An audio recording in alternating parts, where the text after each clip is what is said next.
Welcome back, everybody, to the Brewing Bright Minds podcast. We are excited to continue the second part to our series.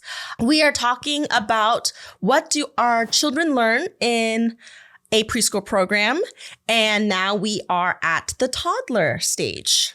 Yeah, so what they are learning in the toddler room and what our teachers teach and everything toddler. Yes, the toddler room is our most demanded room. That is when all parents seem to be like, my child is ready. My child is ready for school.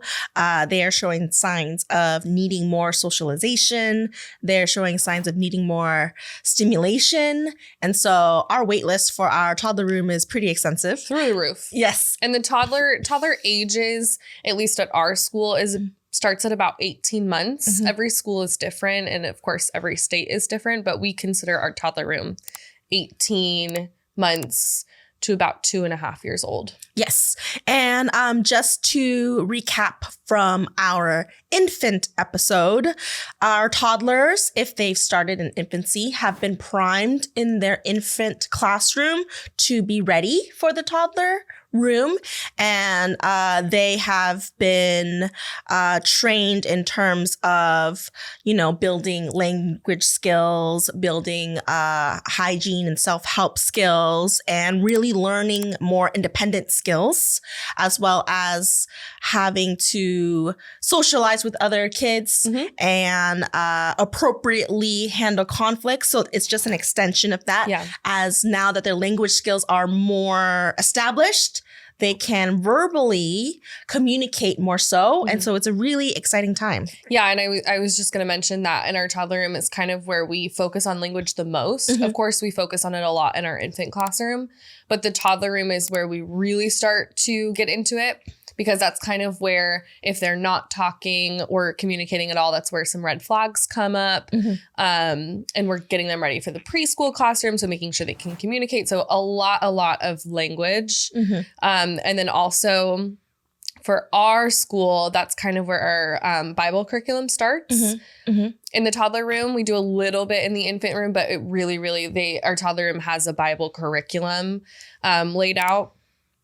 And then that's also where we're really strengthening their fine motor skills, really to prepare them for the preschool classroom. Yes. And so in terms of academics or their cognitive skills, again, they have their domains that they focus on academically, but it's still kind of an extension of the infant room where there's still a lot of sensory activities. There's still a lot of art and music and movement, but then you're really also starting to build in a kind of schedule in terms of group instruction and small group activities as well.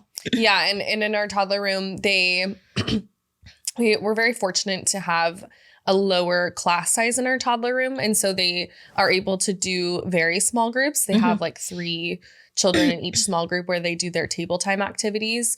And I would say mostly all of their table time activities is fine motor skills, placing little sequins onto the paper or a felt board or a lot of things leading up to the pre-writing skills. So not necessarily writing yet, but they're building their fine motor muscles to gain that pre-writing skills. Yes, absolutely. And they're also learning how to transition between, in the morning, we are all sitting on the carpet and doing circle time. It is a very short circle time, like 5 minutes or less, but still they're sitting on the carpet, being attentive to the teacher, following directions, participating. Then they learn the teacher says, okay, now it's time for snack. Let's wash our hands. Again, now they can apply their washing hand skills more independently and move into their, snack time or their small group activity. So they're learning on a smaller scale, a routine of the day. Yes. And the toddler room is much more structured than the infant classroom. The infant classroom is structured, but a little bit more trickier because they have more needs and different feeding times and different sleeping times. Our toddler room is where the daily schedule really comes into play. And it's similar to our preschool and pre-K and TK classrooms. And so it's kind of the foundation of the scheduling and the routine. And like you're saying, they learn the routine of eating snack, circle time, small group, large group, outside time, all throughout the day. Yes, yes. And that's just huge in terms of their ability to self-regulate and transition, because they're really practicing it early on. And those that start at the toddler age, you can really tell the difference when they've started earlier versus when they've started when they're 3 or 4 years old, because when you're 3 and 4 and you're just being introduced to school at that age, you're learning it all at once, in addition to a lot more academics and, everything all at once. Whereas in the toddler room, we're really focusing on building this core skill of dealing with transitions, following directions, because their language skills are more intact. They can process, follow through, and communicate with the teacher. All that's really like the goal of the toddler room, to prime them to be ready to learn more academic concepts when they're in preschool. Yes. And that's kind of where their focus starts, and where they're able to sit down and they're really interested in this book. And so they'll sit down and look at the book for 5+ minutes, or they're really focused on a certain activity that they're doing. And it really does start in the toddler room, because then once they go into our older classrooms, they can actually do the academics because they're able to have that focus. Yes. Whereas if your 3-year-old is starting school, like you said, and I've never had that foundation, then they don't, not that they don't, but they may not have.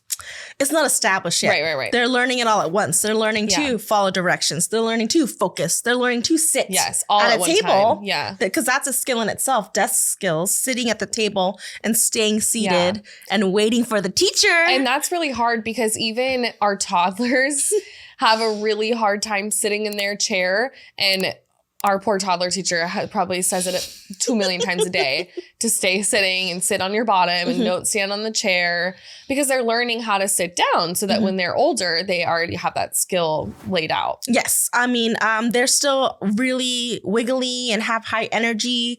And in a perfect world, you'd be able to allow them to, be active whenever they feel, but they also need to learn how to regulate and know when is the right time. I need to hold it together for circle time, but music and movement is going to be here soon. And so I'll get my wiggles out then.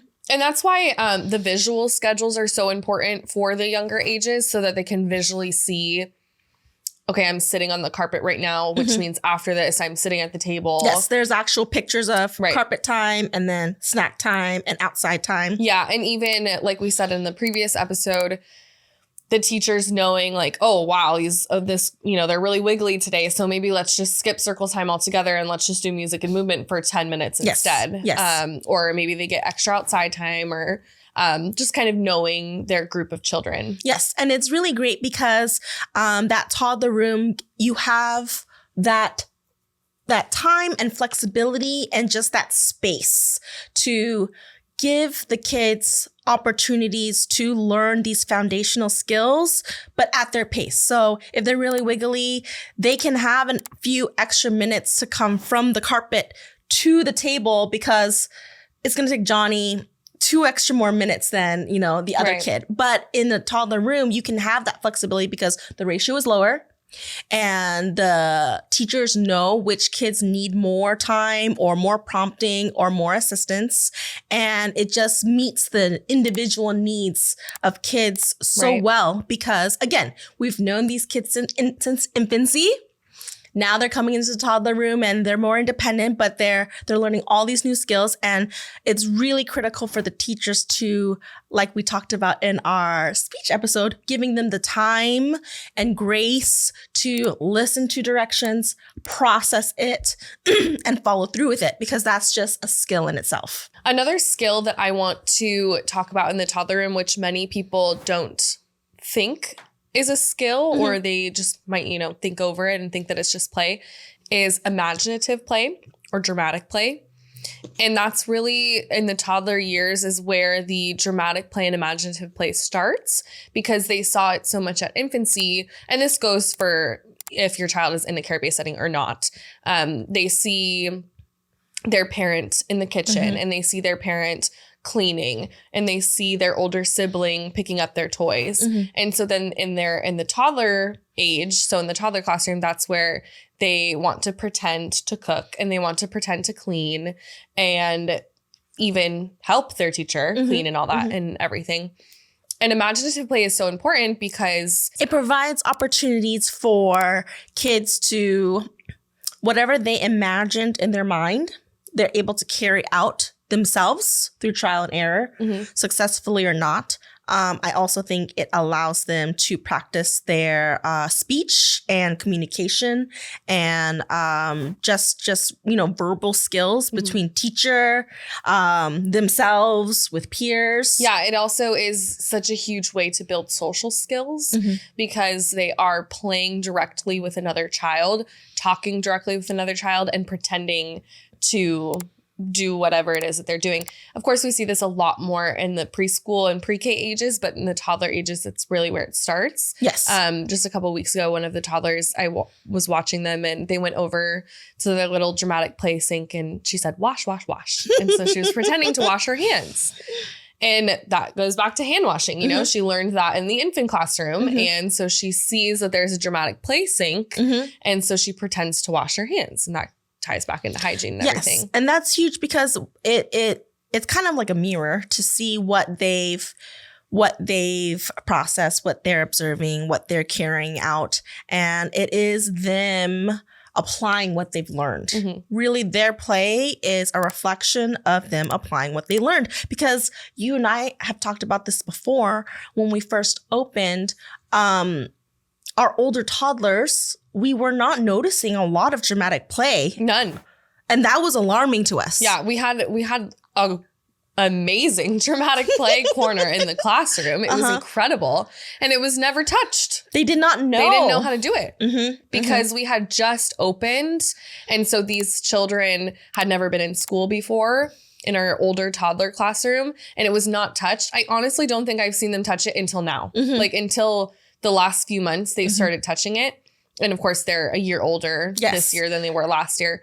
But they didn't know. So it took them a whole year to know what dramatic play was. And so that's why if they are starting school so young in the toddler room, once they get into the preschool and pre-K years, they already know how to do it all. Yes. And so it's really opportunities for them to explore and try new things. And so if at home, if you're realizing that your child is not really engaging in that type of, play, then you should encourage it. You should do it with them. You should play in the kitchen, play kitchen with them. You should ask them questions. You should model, mommy is doing this. You can, follow along. Yeah. And I also think that's really important when mom is pregnant and the child, the toddler or preschooler, is going to be an older sibling for the first time. And so that's where you can learn to take care of a baby with a baby doll.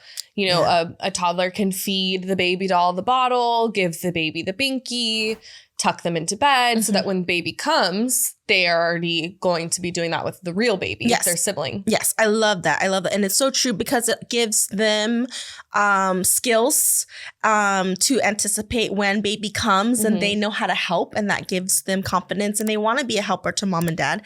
And it also teaches them to consider others. Yes. And it helps them to consider the needs of others and the, what others need, not just yourself. That's a huge, huge skill that is through play. Yeah. Also in the toddler room, since their speech development is further along, then really when they are playing and interacting with peers, they are more able to communicate what they want very strongly and learn how to problem solve even more so when they were an infant. Of course, when they're an infant, they're just, screaming and crying. When they're toddlers, they will continue to be upset and cry, but now they're learning kind of a script from the teachers. And that's why the language and communication skills is so important to have at 12 months, 18 months, so that they can have that emotional regulation and be able to express their needs and their frustrations through simple words instead of through things like hitting and biting and biting. Yeah. Yes. And so that's why, like we've said in our speech episodes, why it's so, so important to start speech services if needed so young, so that they're able to have all of that and be able to communicate with their teacher and with their peers through simple words. Of course, they're not going to be saying, sentences and sentences. Even words or gestures, because a lot of times you don't want your teacher to be guessing. You don't want them to be guessing about what is the root of their frustration, because that's going to take time and it's also going to frustrate the child. It's going to escalate their frustration. Yes. So you want to know exactly why and pinpoint why your child is upset so you can reach a problem and show them how to, problem solve sooner.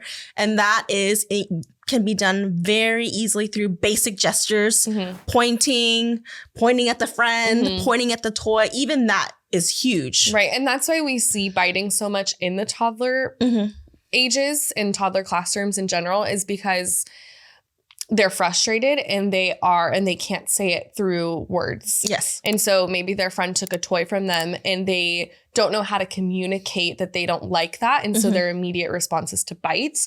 So even if they're screaming and they're, and the teacher runs over or the teacher sees it, what's going on. And before they bite, they screamed, and that is them communicating that they don't like something. Of course, it's not a word, but it is communication. And they are cognitively aware of it's something that they don't like. And it's great because when teachers are able to see all that play out, then when the conversations start, they can see like, Johnny, I see that you are frustrated. I see that you're sad. I see that you don't like that she took your toy. They can play out and verbalize all of that where the child feels understood and feels like, yeah, you're right. I didn't like that. So how should I, how do I reach a solution? And doing that over and over and over, because really, the problems are very basic. It's the same thing over and over again. They learn how to play it out, and they learn how to get what they want out of the situation, or learn to deal with disappointment in the situation by solving those, going through those conflicts over and over again. And so it's just so important and again, that's like, I want to say in the toddler room, we're learning how to follow routine, follow directions, desk skills. We're learning how to communicate our needs, communicate our frustration, communicate when we're happy, and when we like something, so that the teachers can encourage it more. Yeah. And we're learning how to just deal with and regulate our emotions. All of that has to be really intact and strong in order to move forward. And again, be ready to learn the more academic concepts. Right. And I was going to say that that's more of the foundational skills for the preschool pre-K classrooms. And so that's why when a lot of parents, they don't want to start preschool until their child is 3 years old, which is great. And, every child and parent and family dynamic is different. But if they are just entering school at 3 years old, they don't have the foundation of the infant room of trusting their caregiver. And then they don't have the foundation of the toddler room of following a schedule and communicating their needs. So they're going into the preschool classroom at 3 years old and they don't know how to do any of that. They don't know how to trust their teacher. They don't know how to communicate that they need to go to the bathroom, or that they are hungry, or they're sad, or they're tired. And that's all skills that they learn in the infant and toddler room. Yes, it may seem intuitive to a parent that, your child will be built with all those skills, but you never know. You have to know your child and kind of sense, do they need more time to learn those skills? Are they having a hard time with all of those things at home, just with me and mom and dad or grandma or their caregiver? Or do they really have it? They're totally fine. They're really easy and a pleaser, then maybe, okay, yes, at 3 years old, they can start school. Or no, they're quite defiant and they don't don't really respond well to authority and they like to dictate everything, then all right, maybe it's good to start a little bit earlier. Right.